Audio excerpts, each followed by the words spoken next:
Hey, welcome back to another edition of Courtney Wallace Sports, where we take a candid but still a serious look at sports in Jamaica. And sometimes I decide to go candid because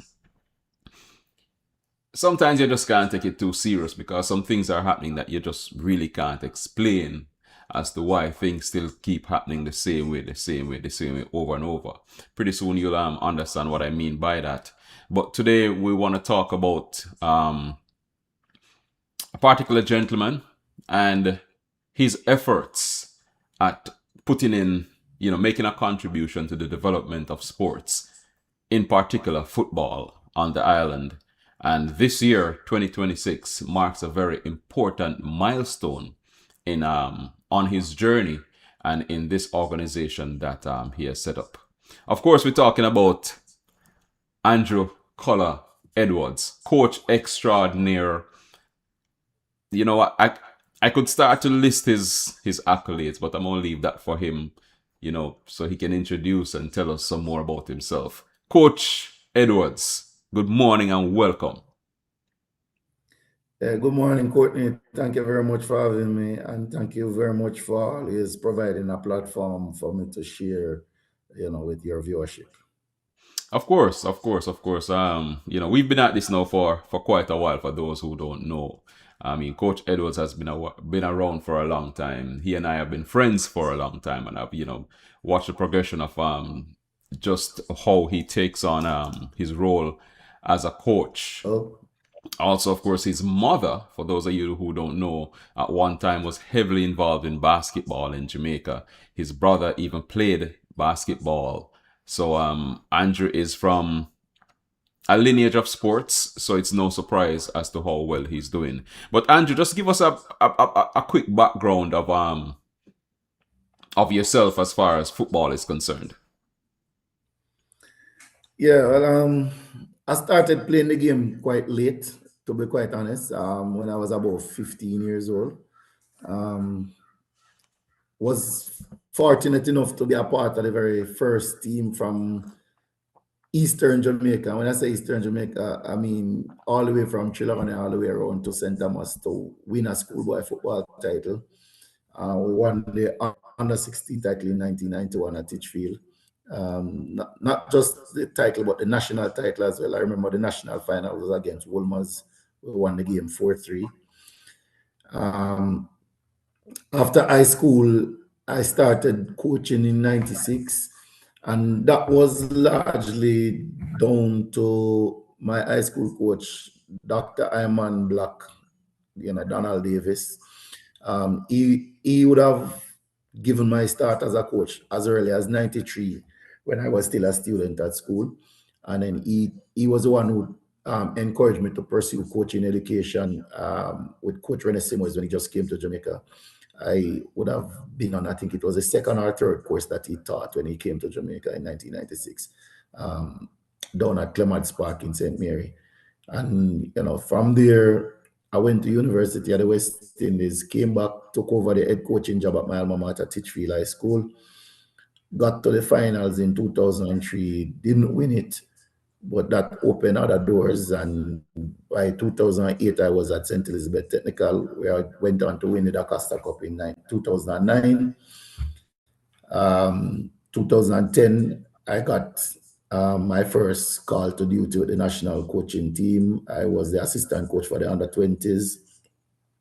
And in 2013, 14, I became head coach of the Jamaica under 17 team. That went up to 2017. And then in 2019, I started as technical director in the Turks and Caicos Islands. And I've been back home since 2022. In between all of that, in 2016, I would have started Genesis Football Academy with my wife, Nicolette. And I would have also worked with the under 23 men's national team at Jamaica for one Olympic qualification campaign and would have worked at a number of other schools outside of Stetson Titchfield, including Monroe, Manchester, Kingston College. Well, let us make a point to note that you are a Titchfield alum. So for the Titchfield people in diaspora who are watching, if you don't already know, this is one of your products right here, and you hear the long list of accolades and achievements that he just mentioned, and it took us all the way to Genesis, which started in what, 2016. Yeah, man, January 16, 2016 was the official launch date for Genesis. We would have dabbled with it before, as early as 2011 when I was still in St. Elizabeth. At the time, we called it Future Stars Football Academy. Didn't last for very long for a number of different reasons. And so by 2012, we had us to shelf the idea for a moment.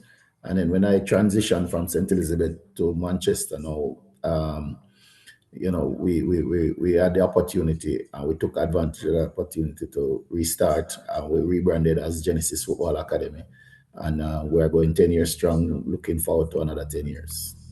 And that takes us right to the meat of this matter now. 10 years, brethren. Now, that would suggest to me that, one, you're either very good at what you do, you're very rich, or you've had a lot of financial support in running an academy, a youth academy, no doubt, and to have lasted for all of 10 years. And you're audacious enough to say you're looking forward to another 10 years. Talk to us, Kola. Tell us about the journey so far as Genesis is concerned. Well, Courtney, I think the only thing that you mentioned before that is an absolute fact is I am very good at what I do. In terms of riches, certainly not financially well off, but I would say that I am very rich in other ways, and it would be very false to say that we have not had financial support. However, it would also be very false to say that we have had significant financial support. It has been a lot of creative and imaginative ways of trying to get support, fundraising efforts, and some parental contributions and input from myself and my wife that has kept us going through these times. And in a very blunt way, right now as we speak, we are seriously challenged financially. However, it has never ever really been about just the financial situation. I think the primary thing has always been how we can impact lives in a very positive way. And we are very confident and proud ourselves for doing that, not just as Genesis, but also through the other academies that would have been inspired by our work and have grown roots in Central Jamaica since we started in 2016.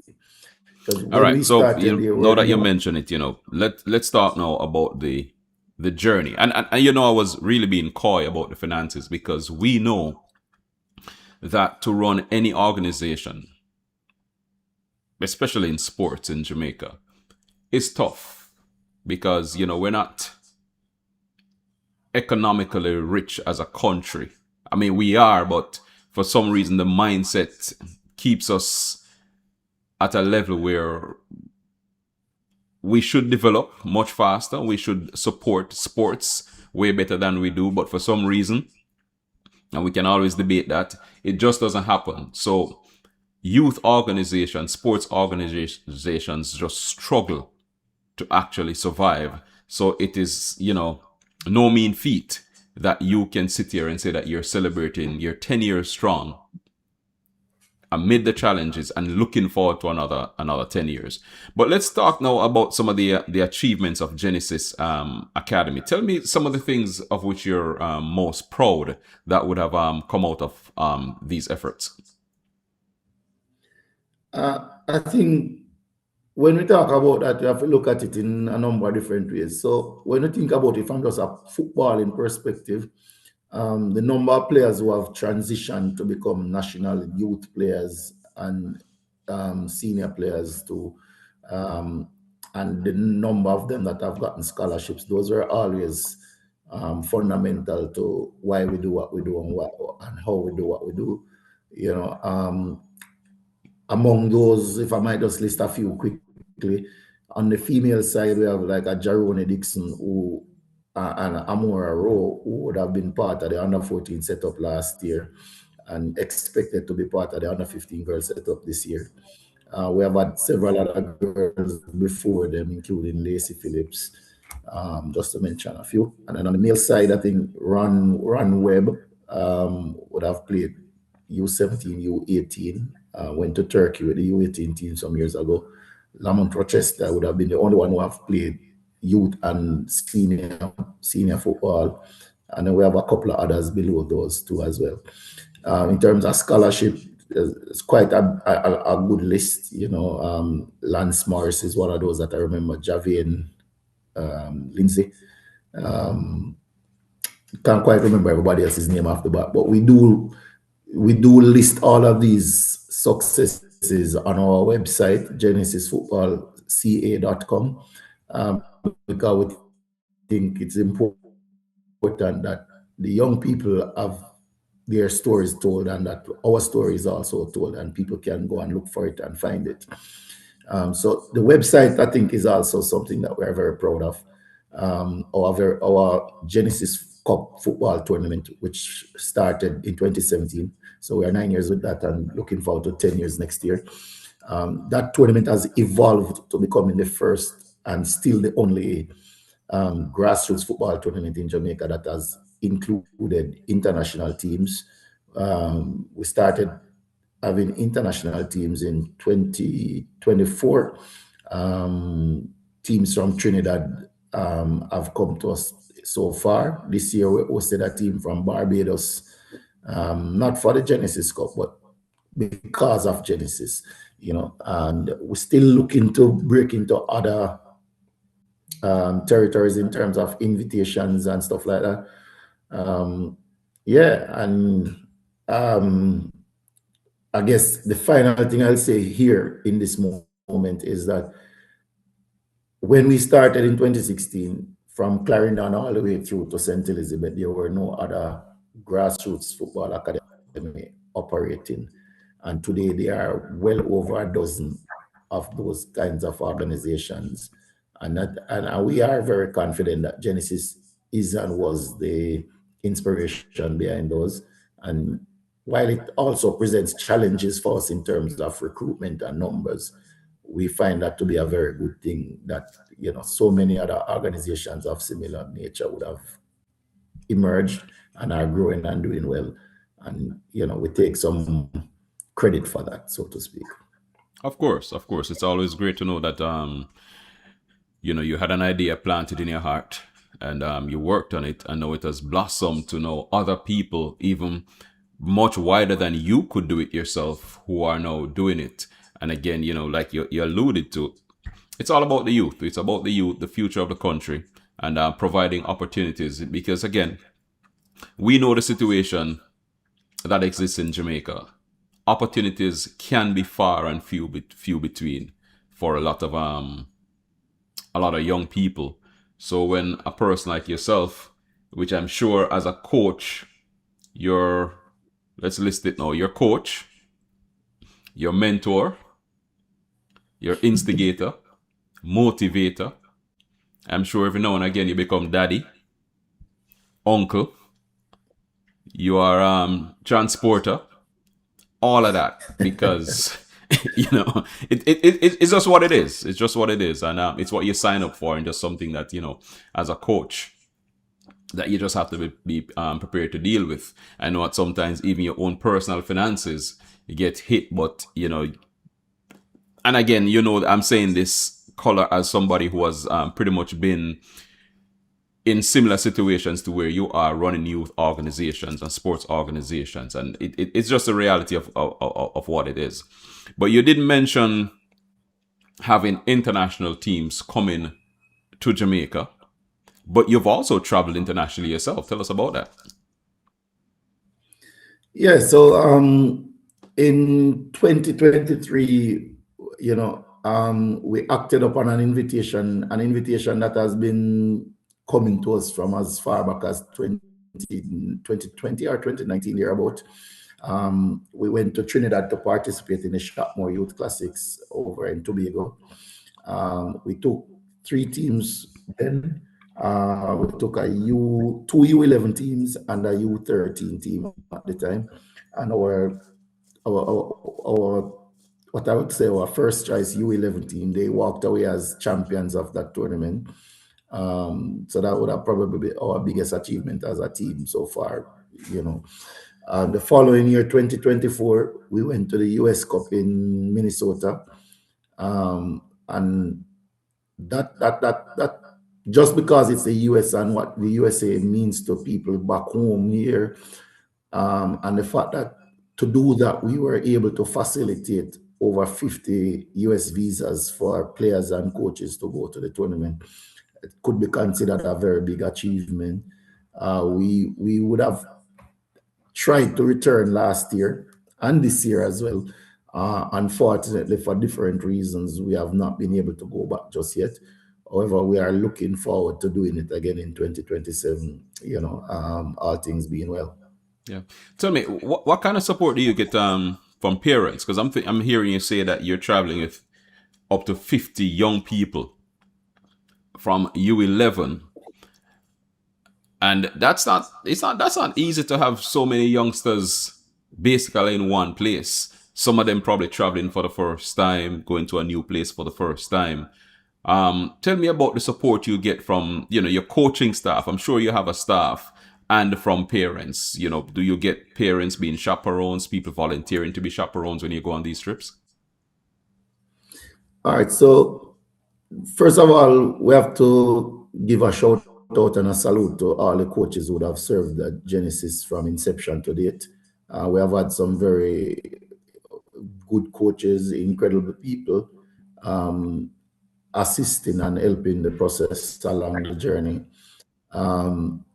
In terms of coaches, it's very important to just make a point here that while we have had very good coaches through the years, that has also been a challenge for us in terms of retention. Because a number of our coaches have moved on to be working as coaches in high school programs, prep schools, and at least one, I think, is on the cusp of becoming a national team coach very soon. She's the first and only female coach. Well, not the only, but the first female coach that we have had. We have had others subsequently, and she's also coaching at Mile Gully Premier League team for the women. That's Joselle Tomlinson. And so that's something that we also are very proud of and pleased that we have been able to impact not just players but coaches' development. The development of coaches, we provide an opportunity and a platform for them to grow. In terms of parents, we have always had parental support. Unfortunately, the reality is that number has never ever been significant. Excuse me. We have gone to tournaments in the past where it was just myself and another coach. That's just some of the challenges. When we travel overseas, we have had parents with us. However, the numbers have never been significant to help us to manage in what I would say a comfortable way. However, we have continued to do what we do in spite of those situations. And, one of the things that I think is important to point out here is that we operate in rural Jamaica, and not just rural Jamaica, but in Mandeville, Manchester, a space that, for all intents and purposes, is still lagging behind most other parts of the country, including most rural parts, in terms of the appreciation for sports in general and football, to be specific. So while the kids come out to play, a lot of the times the parents are in the backgrounds, are far away from it, so to speak, But we are, as I said before, we have always had very good parental support from a good enough number to keep us going. All right. So, and I heard you mention that you've had coaches who have been a part of your program and who have now left to go on to be running their own programs elsewhere. Do you also do coaching education? Not directly, in terms of running courses and stuff like that. I think it's just more about providing the environment for them to flourish. Of course, I would provide some mentorship and guidance for every one of them.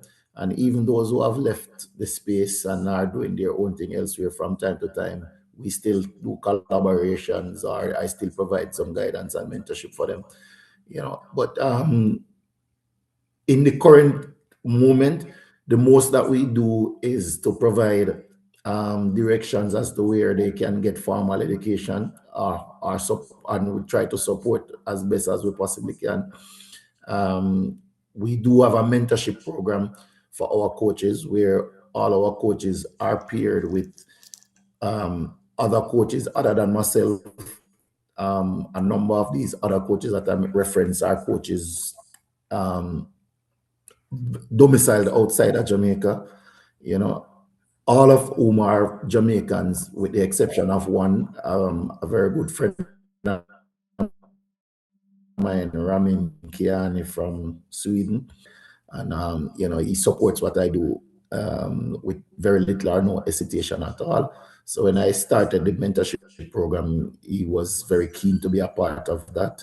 And so all our coaches have that assigned to them, a mentor to whom they can lean on for support and guidance, and to challenge them, because it's not just about supporting and guiding, but it's also about challenging ourselves as coaches to raise the standards and to become better. Yeah. But one thing about Jamaicans is that we have the ability to see things and adapt and adopt very readily. So one would think that, if somebody has ambitions of being a coach, or maybe if they don't even have ambitions of being a coach, but being around somebody, like yourself, that has this much experience, and I know you're free flowing with divulging information. You're not selfish where that is concerned. So I can easily see people coming into your program and being motivated to eventually move on and matriculate into becoming their own coaches. So I think it's great that, again, you're providing that for even more people to come into the program, not only to be players, but to be coaches. And I'm sure within a program like this, there are, just the other aspects of sports, because a lot of times we limit to the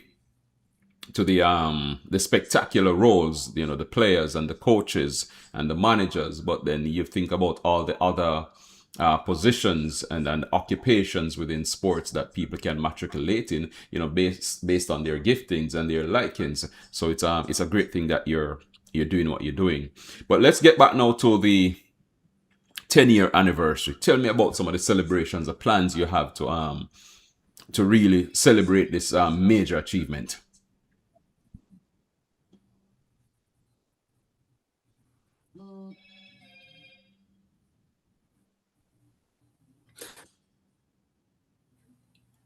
Okay, so we do actually have available on the website and on our social media. We started the year with a meet and greet kickoff, which was essentially a gathering of current and past membership. We followed that up with a church service. We intended to launch our commemorative magazine in March. However, that has had to be postponed because we have not managed to secure the kind of support to make it realistic just yet. So that is still pending.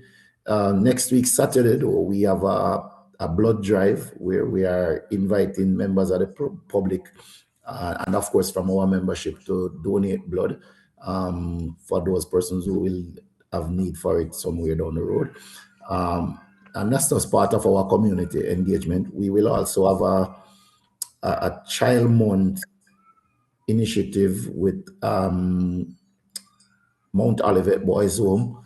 We will also be heavily participating again. It's something we have been doing annually for the past 4 years in the Read Across Jamaica Day project within the schools in and around Mandeville. Genesis Cup, that's June 6th and 7th. And then in September, we intend to have an anniversary dinner and awards function. And in November, we intend to launch our updated or modified 10-year strategic development plan, which will take us through 2027 through 2037. Yeah, and we have on the calendar also a major raffle that we intend to do. As we speak right now, we are having a bit of setback with that, so that may very well be pushed into 2027, but we are still working on it. All right. So let's go back to the, when I was just being coy and messing with you about, having funds and being financially well off to do what you do. I am sure, as always, there's always need that we know we've established. There's always need for support, but for the people who see what you're doing, love what you're doing, who might even have been impacted by what you're doing, how can people reach out to you and help you financially? And even if they can't give financially, but maybe they can, hey, how about some advice, or they can point in the right direction where something can happen for you. How can people reach you?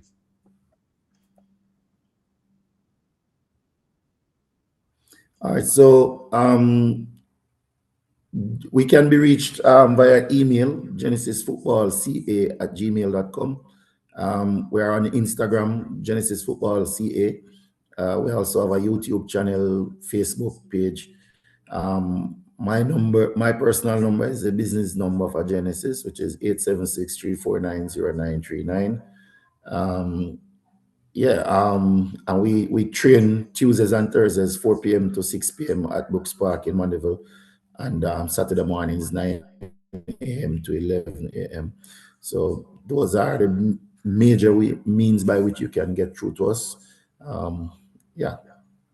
Yeah, and we want to implore people, whether you're in the diaspora or even locally, to really do what you can to support organizations and people like Andrew Edwards, who are doing this, like he said, not for the love of money, not doing it for money, but really because some people just realize that there's a need for mentorship, for training, for providing opportunities for a country like Jamaica, where we've always been told that we're poor, and we're told, kids grow up nowadays, and not just nowadays, from a long time, with a lot of negative energy and a lot of negative connotations. For those of us who would have gotten out of that and realized that for the most part it's a lie, it's imperative that we turn around and give back to help those coming up to realize that no, you are something, you can become something, and with the right effort you will become something. So it's, in as much as you can, reach out to Color.